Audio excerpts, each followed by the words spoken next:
Hi, these comments are for Gigi. This is Michael. Thank you for completing your integrated writing task. I'm looking at the email that you sent me. So you've attached the link. I've listened to that. You said, notice this summary was extensive, probably not realistic with my given time of 20 minutes. It really isn't. So 550 words. It's great writing practice, don't get me wrong, but you probably only have enough time. My recommendation is 250 to 350 words there. So you included the lecture and the reading passage. Then we have summarized the points made in the lecture, being sure to explain how they challenge these specific points made in the reading. So I'm going to grade it in just a minute. And I want to answer this question you said at the end. In my last sentence, you used the past perfect verb sentence. Was it the appropriate verb tense? But this is not past, it's present perfect here. And no, it's not the correct verb tense. So how do I know? You want to say not these water, but this water could contain. So because of the modal here, you need to use, I think, may have been poured back. I would read it like this. This water could contain larvae of sea stars that are invisible and may have been poured back into the ocean in distant areas without realization of larvae proliferation. So that's how I would correct that. After looking at the essay, I think you're probably maybe not quite 24 on this one. I'm thinking maybe around 23. So I use the rubrics to help score your essay here. So content, maybe 12 out of 15. I think that you address all 3 points from the reading. You explain how the lecture challenges each one, maybe a few minor inaccuracies, but you did make a clear contrast, I think, between the information and the listening with information in the reading. Organization is perfect. I think it's very strong. There's a very clear structure here.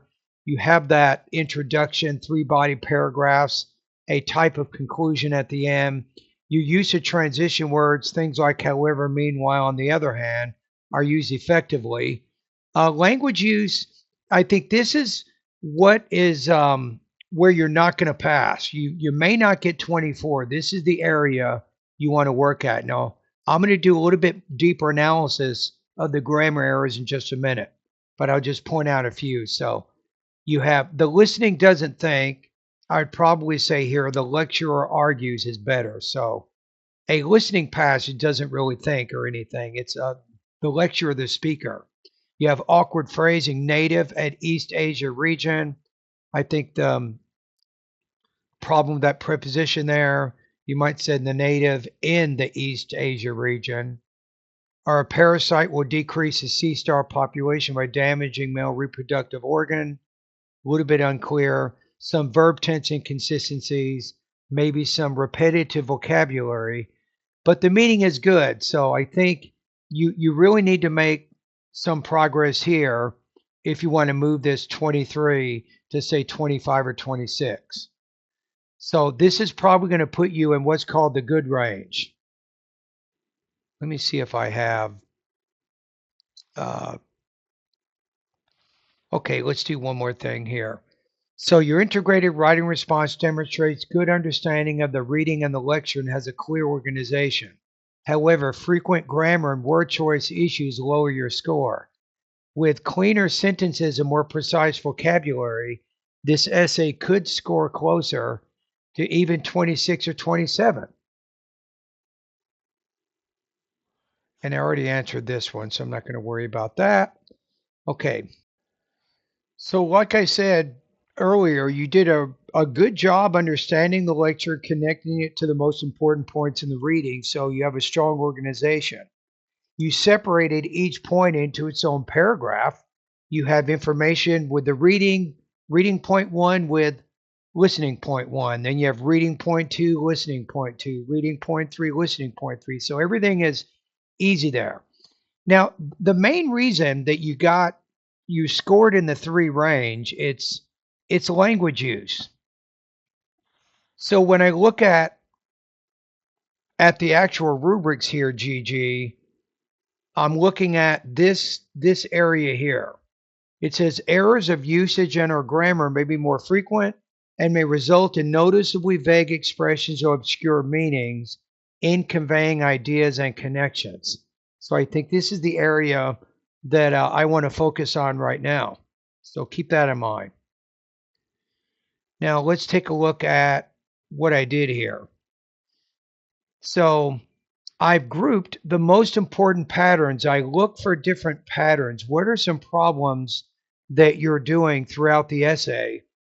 And then this is going to tell you how to focus your practice. You can even use, if you have a grammar book, you can study these topics in grammar books. You can also use AI, artificial intelligence, or chat GPT if you want to create some lessons to focus in these areas.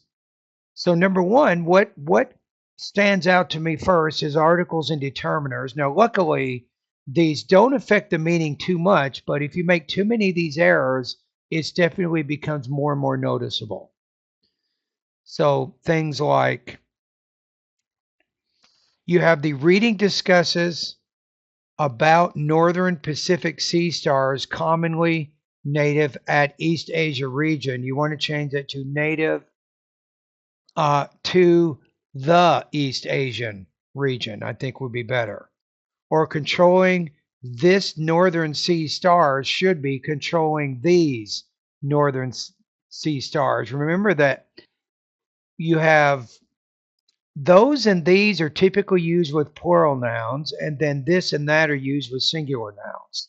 So the patterns here, articles and the and demonstratives, this, that, these, and those are often used either incorrectly or you're leaving them out altogether. So your practice strategy is to review the difference between singular and plural nouns. For example, this starfish versus these starfish. You want to say this, and then when to use the versus no article at all. So if you can master, I think these ideas here, it's going to help you to have fewer errors in your writing and your speaking. So that's the first thing you got to deal with. Number two is prepositions. You have native at East Asia region should be native to the East Asian region, or presence of parasites into the water. You could say presence of parasites in the water, or move down at the bottom should be moved to the bottom. So the pattern here is your prepositions are often mismatched with the words that they follow. So practice strategy, study common academic collocations, things like native to, present in, harmful to, move to. You need to get more familiar with these collocations. Again, you can use chat GPT. It'll give you a list. I recommend maybe get 50.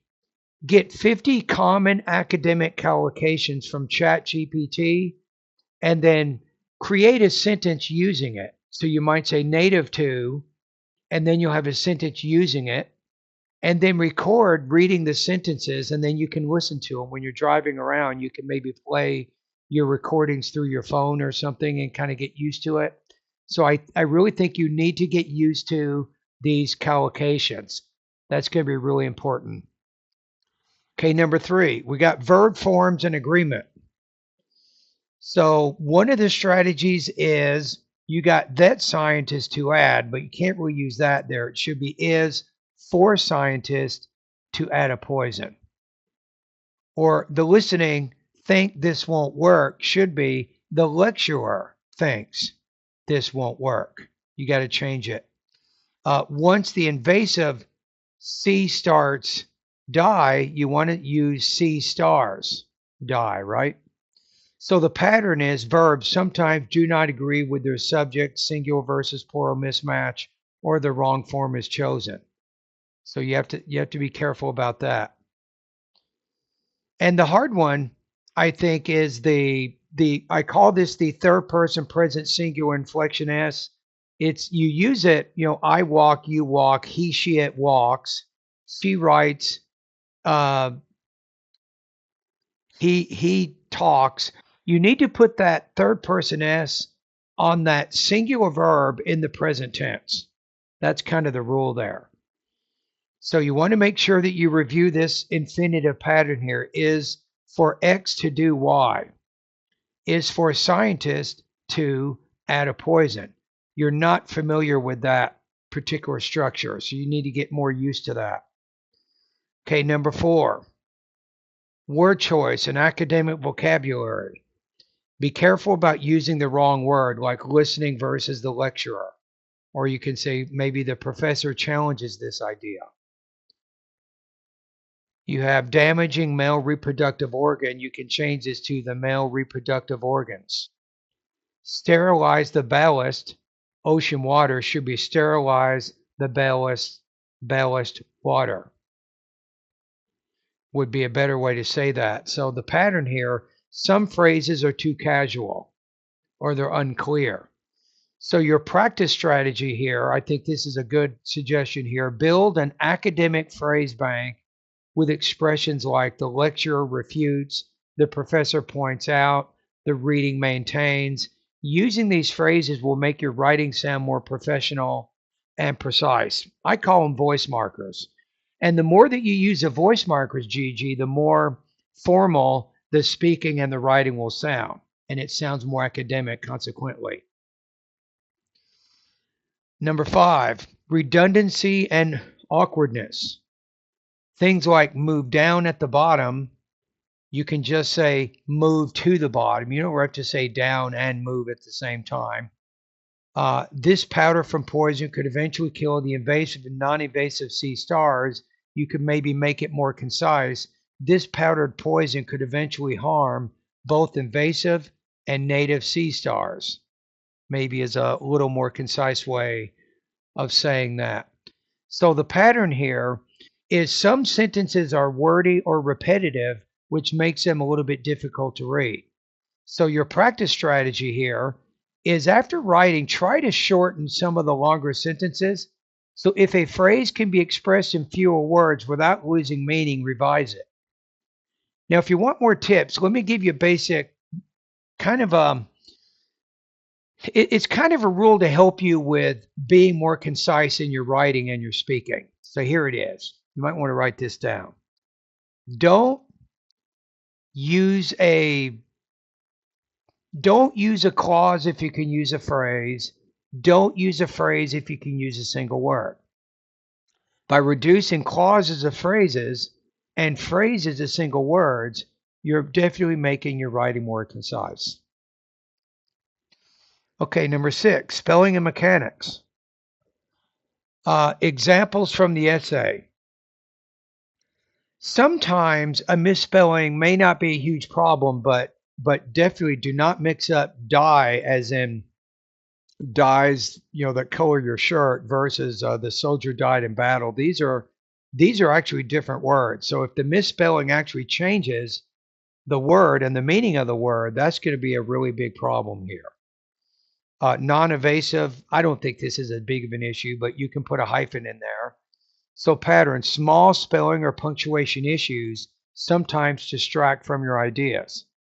So practice strategy here is always take about 1 to 2 minutes at the end to proofread for spelling and hyphen use. So overall, you're definitely strong in content and organization. That's why I gave you high marks in those areas. Now, if you want to move from a 3 to a 4 or 5, you need to improve grammar accuracy, academic phrasing, and conciseness, and make sure that you focus on articles and prepositions, subject-verb agreement, academic vocabulary, and sentence reduction. If you practice these areas consistently, your writing will sound much more fluent and professional, and you'll definitely increase your TOEFL score. But it's going to take time. I think the collocations, with a verb plus a preposition and getting used to those, that's going to take some time. So you should start getting your study materials together and start creating some of these lists, and then record yourself reading those phrases, and then you can listen to them and practice them when you're driving around and doing things. You can even put them on note cards if you want, but it's going to take some work before you master these types of language use issues. All right, and thank you for completing your practice test. And anybody at YouTube, if you're still watching this video, amazing. If you got to the very end, and remember that I am Michael from Better TOEFL Scores. I actually have a speaking and writing premium service. So if you want feedback like this, if you really want to understand what your problems are, what are the speaking issues, maybe delivery, maybe language use, maybe topic development, what are the areas that you need to work on in order for you to get a higher speaking score, to finish the speaking section, get the 26 and move on. Same thing with the writing. Go over to Better TOEFL Scores. You can check it out for yourself. You can see if it's a good fit for you. And I don't have a lot of students. I'm a full-time professor at California State University, San Bernardino. So I cannot take on many students, but I typically teach about 10 to 20 students a month. They're completing my practice test, and I'm giving them feedback by email. And I do it by video, or I do it in writing, and I send it back to them to their email, kind of like what you're seeing here. So this is feedback for one of my students that is working with me right now.